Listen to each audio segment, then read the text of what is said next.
இப்போ இந்த ஆப்பிரிக்க பழங்குடி மக்களில் ஒரு நடைமுறை இருக்குது. எப்படின்னா, ஒரு ஆண் வந்து எத்தனை பொண்டாட்டி வேணாலும் கட்டிக்கலாம்.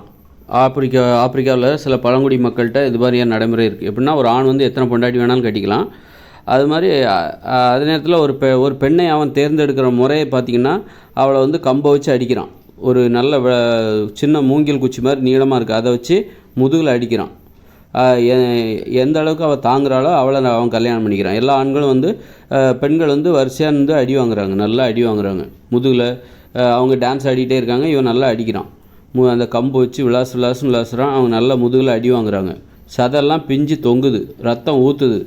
அவங்க அதெல்லாம் வந்து ஏதோ சாதாரண விஷயம் மாதிரி அடி வாங்குறதுலாம் ரொம்ப சாதாரண விஷயம். அடி வாங்கி பழகிட்டாங்க. அப்படி தான் எந்த பெண் நல்லா அடி வாங்குறாளோ அந்த பெண்ணை இவன் தேர்ந்தெடுக்கிறான். அப்போது ஒரு ஆண் வந்து எத்தனை பொண்டாட்டி வேணாலும் கட்டிக்கலாம், ஆனால் ஒரு பெண்ணுக்கு ஒரு கணவன் தான்.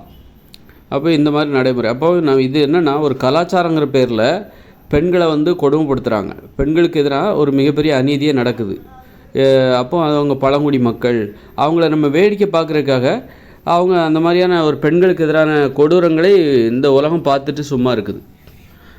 ஒரு பெண்ணை போட்டு அப்படி பொதுவெளியில் எங்கே அடித்தாலும் சரி, மறைவாக அடித்தாலும் சரி, பொதுவெளியில் அடித்தாலும் சரி, ஒரு பெண்ணை தேர்ந்தெடுக்கிற முறையை பாருங்கள். கம்பை வச்சு எல்லா ஆண்களும் அவங்க எல்லா ஆண்கள் முன்னாடியும் அந்த பெண்கள் ஆடிக்கிட்டே நிற்கிறாங்க. இவங்க அடின்னு அடிக்கிறாங்க முதுகில். அப்போ தடமாக விழுது, அங்கே வந்து ரத்தம் ஊற்றுது, சதை பிஞ்சு தொங்குது.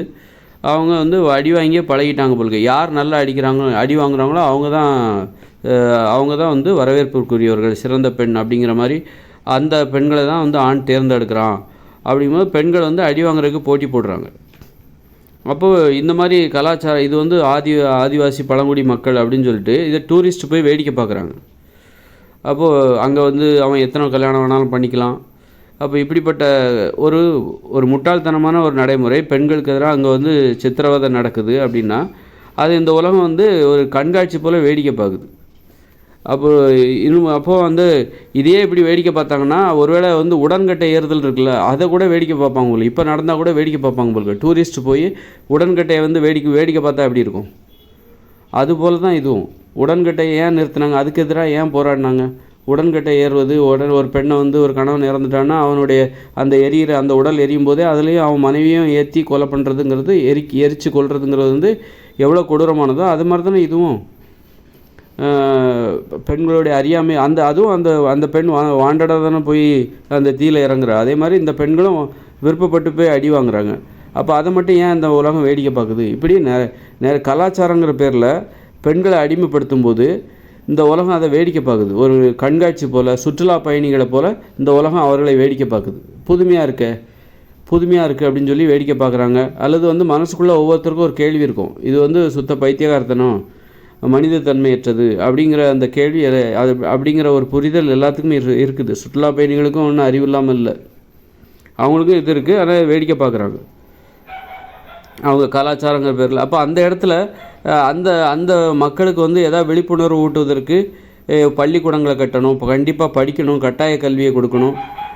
இந்த மாதிரி கலாச்சாரங்கிற பேரில் பெண்களுக்கு எதிராக அல்லது ஆண்களுக்கு எதிராகவும் இந்த மாதிரி அது ஆண்களுக்கு எதிரானது தான். ஒரு பெண் வந்து ஆண்கிட்ட அடி வாங்குறா அப்படின்னா அது அந்த பெண்ணுக்கு எதிரானது மட்டும் கிடையாது, அந்த ஆணுக்கும் எதிரானது தான். அவனுக்கும் மனிதத்தன்மை இல்லை பாருங்கள். மனிதத்தன்மை இல்லாமல் ஒரு பாவச் செயலை செய்கிறான், ஒரு குற்ற செயலை செய்கிறான். அப்போ அவனையும் நம்ம பாதுகாக்கணும். அந்த குற்றங்கள் செய்யாமல் இருக்கும்படி அவனையும் நம்ம பாதுகாக்கணும். ஆண்கள்கிட்ட பெண்களை மட்டும் பாதுகாக்கக்கூடாது, இந்த பெண்கள்கிட்ட ஆண்களையும் பாதுகாக்கணும். ஏன்னா இவங்க அடி வாங்குறதுனால தானே அவன் அடிக்கிறான். அவன் அடிக்கிறதுனால இவன் அடி வாங்குறான், இவன் அடி வாங்குறதுனால அவன் அடிக்கிறான். அப்போ ரெண்டு பேருமே நம்ம பாதுகாக்கணும். ஆனால் இந்த உலகம் பாருங்கள் வேடிக்கை பார்த்துட்ருக்கு.